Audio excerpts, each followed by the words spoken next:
Planeta Fútbol presenta a Carlos Antonio Vélez en Palabras Mayores.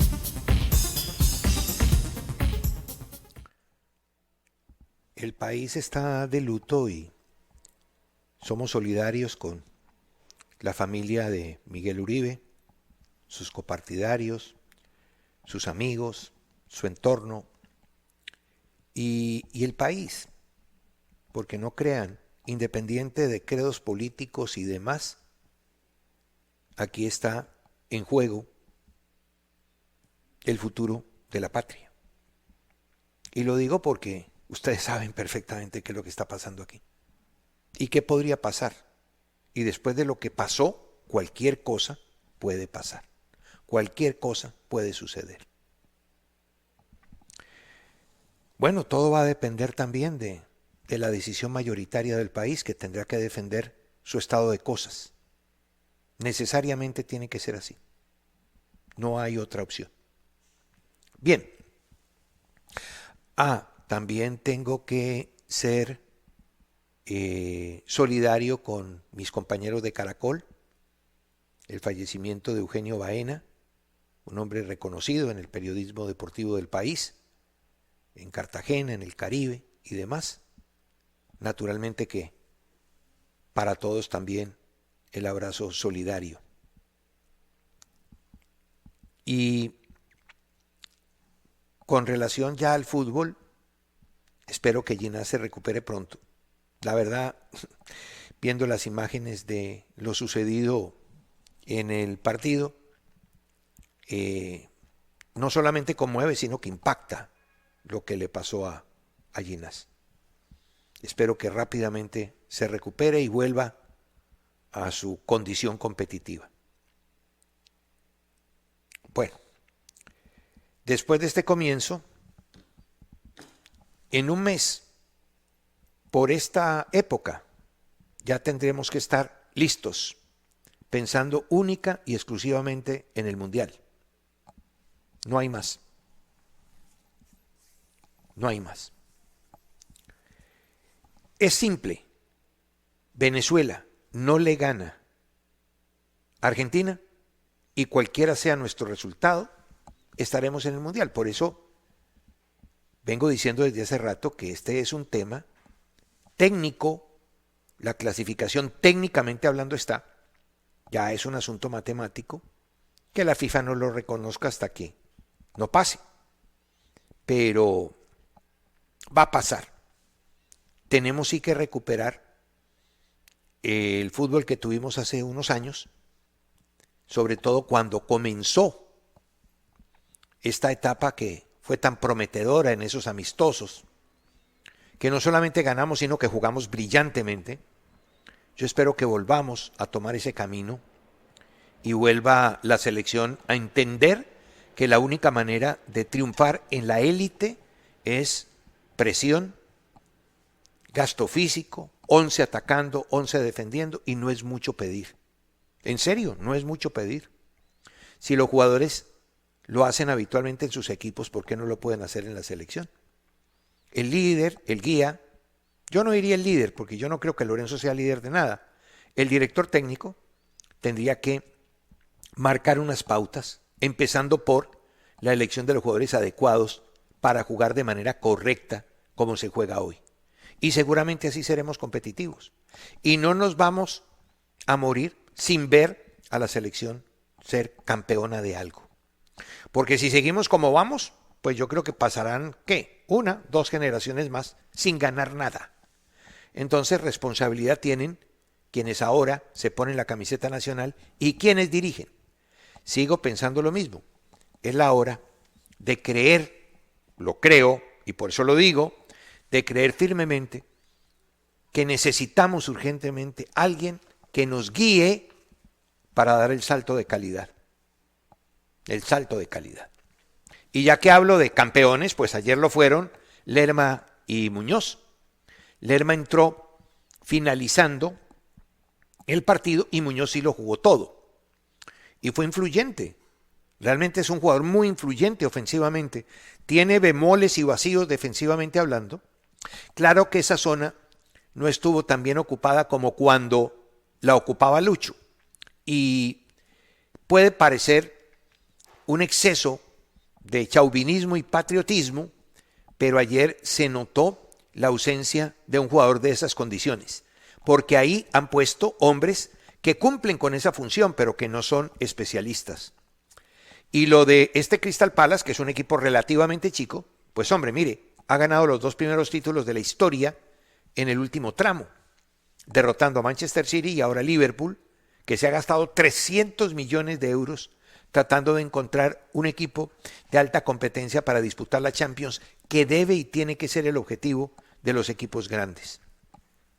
Bueno, felicidades para ellos, para Lerma y para Muñoz. Y ya. Tenemos que entrar a lo nuestro. Qué pena que a este muchacho Luis Díaz, no Lucho, el que está en el Bayern. A propósito, mañana tendremos a las 11 de la mañana, por Win, el último partido de preparación del Bayern. Bayern jugando frente al Gran Schopper. Espero que ya con 3, 4 entrenamientos más pueda existir algo de fluidez. De a poquito se va a ir dando. Lo que pasa es que le han apretado la tuerca muy rápido, muy rápido. Voy a hablar del otro Luis Díaz, del Luis Díaz de Envigado, que lo anunciábamos la semana pasada y la prensa argentina lo hizo como la gran contratación de Newell's Old Boys. Hace unos días hablamos de cómo se transfieren los jugadores, cómo se hacen las transferencias de jugadores, que no se depende de una plataforma en especial. Pero también hay que hablar de cómo se dañan las transferencias de los jugadores. Este muchacho, Luis Díaz, ha tenido un infortunio. Estaba listo para Junior y se atravesó un empresario, uno de los Pachón. Y dijo, no, yo me lo llevo para Argentina. Y organizó una operación que realmente no le convenía a Envigado. Y se cayó lo de Díaz. Entonces, sí, muchos transfieren jugadores desde la data. Primero, la percepción. No se depende de una plataforma. Pero también es cierto que muchas veces los negocios se dañan porque los empresarios imponen sus juicios personales, sus intereses particulares y terminan afectando a los jugadores.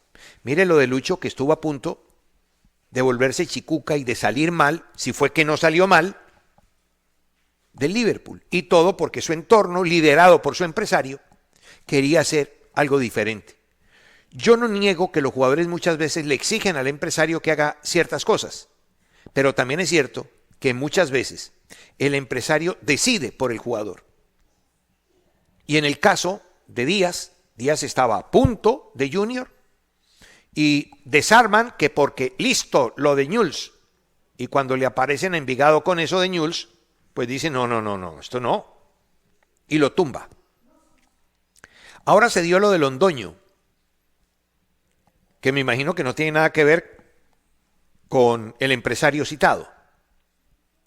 Lo de Londoño al grupo Pachuca y a Oviedo está hecho, pero él no podrá irse hasta que cumpla los 18 o tenga el pasaporte español. Ya ese pasaporte se está trabajando.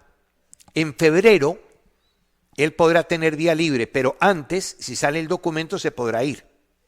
Yo espero que también en el camino no se va a aparecer nadie a dañar una cosa que está hecha. Envigado es uno de los equipos que ha entendido bien cómo es este negocio.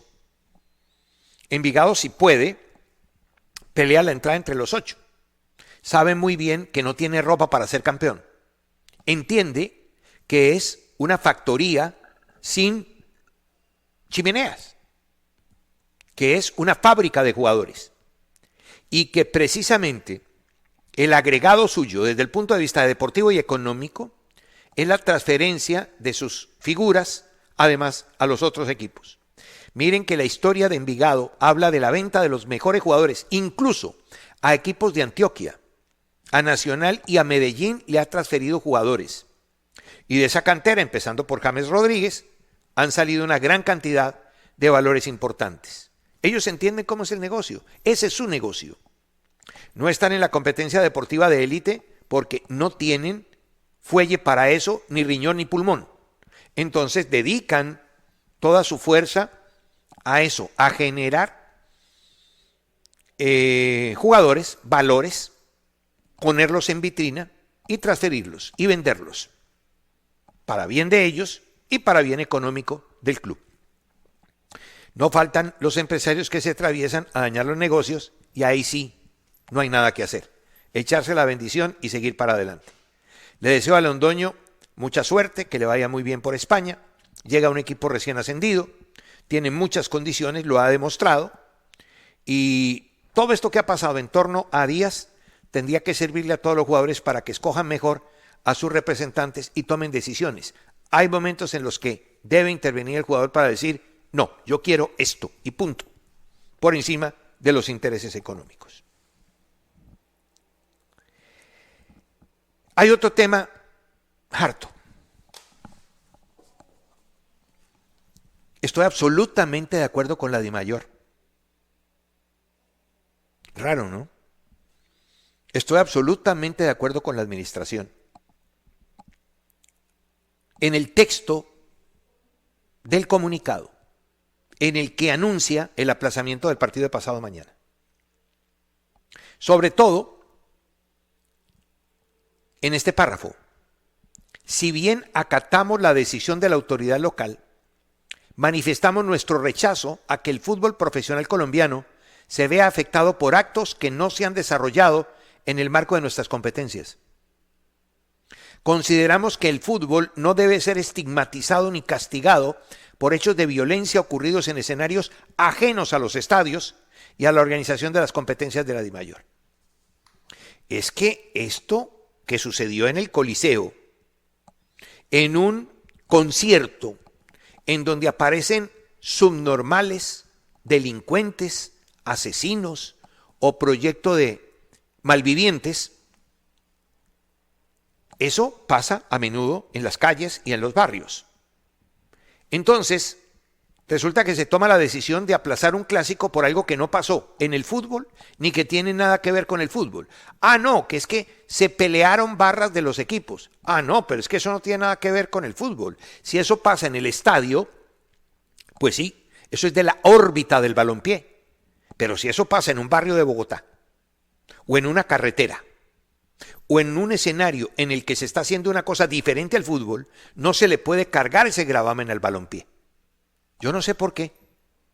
Tenemos que afectarnos los del fútbol por cosas que suceden en una tercería. En un país en donde pasa de todo como el nuestro, entonces tendríamos que parar todos los partidos, porque se mataron dos tipos.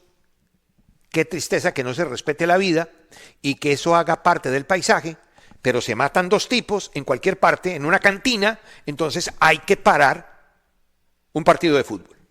En eso estoy absolutamente de acuerdo con la DIMAYOR. En lo que no estoy de acuerdo es primero en que no se le informe de manera correcta a los equipos. Baba tiene razón cuando dice que planificó un partido contra el Bucaramanga pensando en el clásico. Nadie le avisó y le avisaron tarde. Y claro, él tuvo que jugar ese partido con un equipo emergente pensando en que el juego siguiente podía utilizar, o en el juego siguiente sí, podía utilizar el equipo titular. Ahí se afectó Santa Fe en el partido pasado. Esa no es la razón por la que perdió con Bucaramanga. No, lo afectó, simplemente pudo haber utilizado otro plantel, un plantel mucho más titular, pero lo guardó para el clásico y resulta que el clásico se lo aplazaron en las narices. Entonces lo primero es que estoy de acuerdo con el tenor del comunicado, pero a partir de ahí hay unas cosas que hay que revisar. Esos golpes abruptos perjudican, entonces vamos a anunciarlos en el momento en que corresponda, porque es que la tragedia del Coliseo se dio con el suficiente tiempo y las reuniones también que terminaron afectando el clásico con suficiente tiempo de antelación como para avisarle a los protagonistas. Además, Santa Fe, que jugaba después de Millonarios, tenía que tomar ciertas precauciones porque Millonarios iba a tener un descanso que Santa Fe no iba a tener para el partido fallido del próximo miércoles. Pero hay una más, y es que se viene anunciando que hoy se decidiría volver a poner el partido el miércoles. Perdón, eso sí no me parece serio. Primero que no se les anuncia a tiempo y después que vamos a volverlo a poner cuando ya los equipos tomaron decisiones entendiendo que no iba a haber partido. Hoy Santa Fe, por ejemplo, le dio libre a sus jugadores y yo entiendo que Millonarios también. Yo lo de Millonarios no lo tengo confirmado. Lo de Santa Fe sí lo tengo confirmado. Y entonces, ¿cómo así? Hay que llamar a los jugadores corriendo para que vengan a reunirse esta tarde porque tienen partido pasado mañana y clásico es clásico y organizar un partido en 48 horas y más después de este antecedente que le crearon y esta aureola que le crearon a raíz del incidente en el Movistar Arena. No, yo sí le digo a la DIMAYOR que en eso sí no tiene razón y que más bien déjelo suspendido y como tiene un montón de partidos aplazados, cuando vaya a organizar alguno de esos partidos aplazados, o por el paro minero, o por el concierto del no sé quién, o del no sé cuál, pues muy bien, ese día mete ese clásico. Y no terminan perjudicando ni a Millonarios ni a Santa Fe. Creería yo. Hay que buscar soluciones, pero soluciones que no beneficien a una parte y afecten a los interesados. Porque aquí el que se beneficia es la DIMAYOR, porque va a poder encontrar los espacios que tiene comprometidos para el descanso con los sindicatos, pero termina perjudicando a los protagonistas desde el punto de vista deportivo. Ahí es en donde no se puede aceptar ese tipo de maniobras. Yo diría que lo mejor sería dejar suspendido el partido, ¿qué vamos a hacer? Pero no un mal peor, que es hacerlos jugar cuando ellos saben o no pueden. Saben que no pueden o no pueden. Listo. Terminado el asunto. Hablando de eso, del partido de Santa Fe, yo tengo mis dudas en esa jugada de López, pero muchas dudas. Me pareció tan raro ese fuera de juego. Yo la verdad creí que había una referencia por la derecha, pero no una referencia por la izquierda, y un trazado rarísimo que nos hizo ver a todos que estaba en posición adelantada. Yo la verdad, de todas las posiciones adelantadas que he visto en el último tiempo, es la única que me parece que no fue. Para mí esa jugada de López es legal, y ese partido se ponía 2-0. A esa altura. Listo, seguramente por eso no se perdió. Bucaramanga jugó bien, reaccionó con Pons, hicieron un buen partido, mejor en el segundo tiempo que Santa Fe, todo lo que quiera, pero lo que es. A mí me parece que esta es una muy rebuscada jugada, pero rebuscadísima jugada de ese señor del VAR en ese partido. Bueno, también es cierto que vea, el caso del partido del Pereira. A propósito, qué bueno es Carlos Darwin, ¿eh? Qué buen jugador es ese. Pero en el partido del Pereira, eso de Pacheco, es una rojaza, pero rojaza aquí y en la China. Rojaza aquí y en la China. ¿Cómo puede ser que en una acción se hace daño? Porque se le hizo daño y pudo haber sido peor al jugador de Fortaleza. Y no, lo llaman del VAR para que revise al señor árbitro una acción que era clarísima de roja y sale con la amarilla. Eso sí, con el otro sí fue drástico, entonces ahí es en donde viene el desnivel que a mí no me gusta. Es que los árbitros tienen que tener una línea de comportamiento y de conducta. Y si hay unos márgenes para roja, esos son los márgenes aplicables. Pero no un margen para roja para un equipo y un margen para roja para el otro equipo. Tienen que ser uniformes. Las decisiones tienen que ser correctas. Como siempre, errores hay, pero hay unos que afectan decididamente el resultado de los partidos. Bien. Millos Cali. Yo tengo mis 10 cositas del partido. La primera, 35 minutos pavorosos del Deportivo Cali. Yo no había visto un equipo más confundido, más errático que el Deportivo Cali de esos primeros 35 minutos. No compitió. Estaba en la cancha y no competía. Solamente unos segundos arrancando el partido, quiso arrinconar a Millonarios.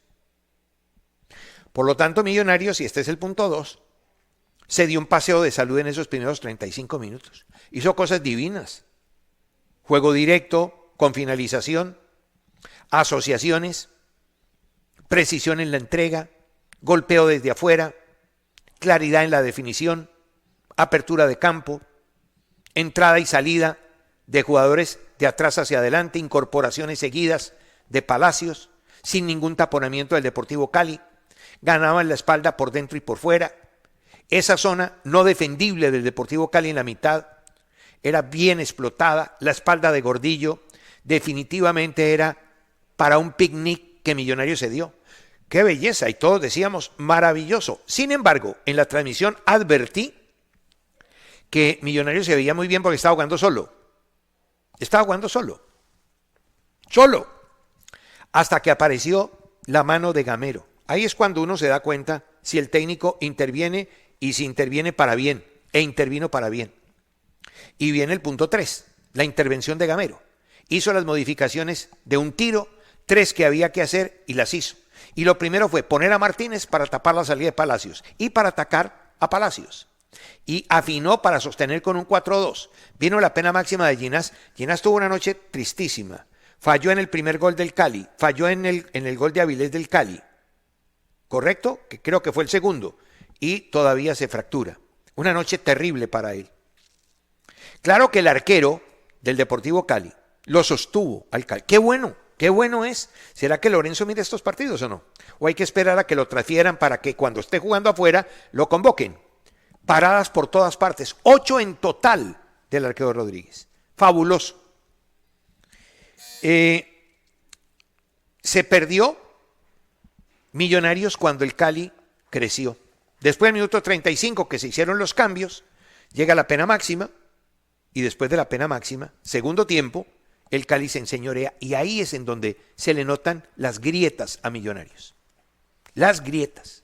O sea que cuando hubo pulso, cuando hubo competencia, cuando uno enfrentó a otro, cuando se hizo un partido normal, con oposición, Millonarios desapareció. Millonarios fue importante cuando no había rival. Y eso no habla bien de Millonarios. Y ahí lo supera el Cali y le gana 3-2. Y después viene esa pelota detenida y resuelve. Se sostiene con el 4-2. Y mire, eso sí, en términos generales es un partido muy visible, muy potable. 30 tiros totales, poco usual en el fútbol colombiano. 16 a puerta, poco usual en el fútbol colombiano. 11 de Millonarios, 5 del Deportivo Cali. Y se hace un partido muy visible, muy potable, muy manejable, muy analizable, pero todo gracias a la intervención de un técnico. Mientras Gamero interviene, González no. Millonario fue muy bueno cuando jugó solo. Cuando vino la oposición no hubo soluciones. En cambio el Deportivo Cali, cuando no existía, hubo soluciones. Y esos técnicos intervencionistas para bien son los que al final reconoce la historia. Y Deportivo Cali merece una mejor suerte y demostró que la puede tener. Planeta Fútbol presentó a Carlos Antonio Vélez en Palabras Mayores.